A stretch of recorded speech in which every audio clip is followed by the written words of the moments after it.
Bismillahirrahmanirrahim. Assalamualaikum warahmatullahi wabarakatuh. Perkenalkan, nama saya Muhammad Yasri. Saya alumni dari Sekolah Kader Partisipasi Pemilu.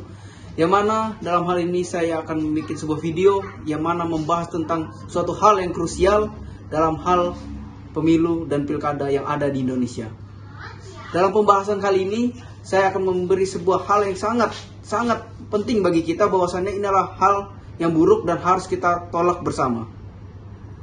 Dalam konteks ini, pertama saya akan membahas tentang money politik. Kenapa money politik itu? Money politik adalah sebuah sistem manipulasi dalam mendapatkan sebuah elektabilitas kekuasaan, yang mana mereka semua itu yang menggunakan hal seperti itu ingin memimpin, namun tidak ada kapasitas mereka di situ gitu. Bagaimana hal itu bisa terjadi? Karena uangnya ada, ilmunya tidak ada, tapi mereka ingin memimpin. That is wrong, man. Tidak bisa dalam sebuah demokrasi melakukan hal seperti itu gitu. Ketika kamu memimpin, kamu harus ada ilmu, harus ada kapasitas dalam hal berkuasa gitu loh. Karena sudah jelas dalam hal sebuah money politik itu adalah sebuah tindak kecurangan yang mana sangat berpotensi pasti ada dan susah sekali untuk diatasi gitu. Padahal sudah jelas gitu kan. Dalam Badan Pengawas Pemilu itu, dalam Undang-Undang Nomor 7 Tahun 2017 Pasal 284 tentang money politik dijelaskan bahwasannya dalam hal penyelenggaraan pemilu atau pilkada, apabila ada tim kampanye ataupun tim penyelenggara menggunakan sistem money politik, maka akan dikenakan sanksi administratif dan berpotensi pasti akan didiskualifikasi dari kecurangan, dari sistem. Dan sebagai contoh, hal-hal yang mungkin kita lihat selama pemilu ini banyak sekali yang terjadi, entah di wilayah kalian ataupun di wilayah saya gitu. Khususnya sekali di Indonesia itu ya, banyak sekali yang terjadi money politik yang mana orang tersebut memilih namun ujung-ujungnya menyesal, dan sekalipun menyesal gitu, padahal dia menerima gitu apa yang terjadi dengan money politik gitu. Dalam konsep itu pun juga jangan langsung mempersepsikan bahwasannya kenapa orang ini tidak bisa memimpin loh, kenapa kamu memilih karena uangnya gitu. Karena sudah tidak ada kapasitasnya di situ, bahwasannya mereka yang naik dengan money politik itu adalah sebuah nilai bahwasannya mereka hanya ingin berarogansi kekuasaan, namun tidak ada kapasitas dan tidak ada daya dorong bahwasannya mereka inginkan majukan suatu daerah maupun bersifat DPRD maupun kepala daerah. Nah, sebahagian contoh lagi yang lainnya, apabila memang money politik ini terjadi secara brutal pun tidak ada obatnya gitu. Karena apa? Susah sekali sistem yang terjadi di Indonesia ini mengenai money politik untuk diatasi. Namun Bawaslu terus mencoba untuk berupaya bagaimana caranya melawan money politik dengan hasil-hasil yang sudah ada hasilnya gitu.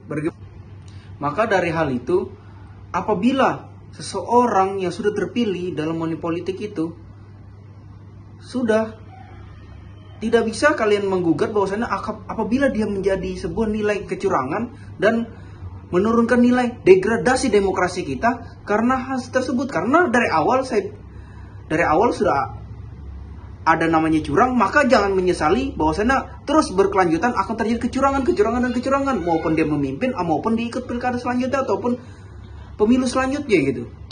Maka saya mengajak masyarakat dan kawan-kawanku sekalian, bapak dan ibu sekalian, untuk tolak money politik dan demi demokrasi Indonesia bersama kita majukan pemilu dan pilkada Indonesia untuk menjadi demokrasi yang lebih indah. Bersama rakyat, awasi pemilu. Bersama Bawaslu, tegakkan keadilan pemilu.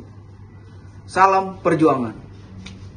Dan untuk kita bersama, nanti ditonton satu scan ini tentang money politik yang mana dikonsep oleh teman-teman saya dan kelompok-kelompok saya tentang money politik ini sangat berbahaya di Indonesia. Dan silahkan menonton.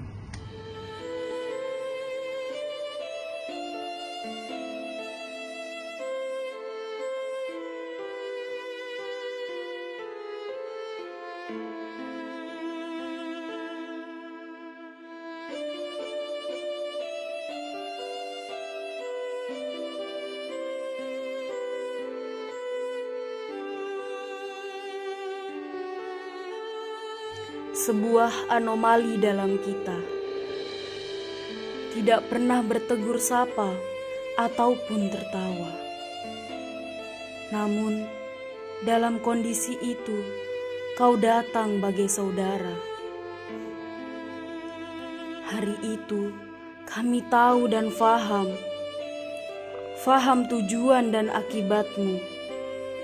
Dan kami faham hadirmu memiliki daya rusak bagi demokrasi. Kami faham dengan kefahaman kami. Jangan rusak itu dengan materimu, bahwa cipta dapat dirasa tentang peristiwa kebaikan didasarkan semangat demokrasi. Jangan rusak semangat ini, semangat perbaikan berkiblatkan Pancasila.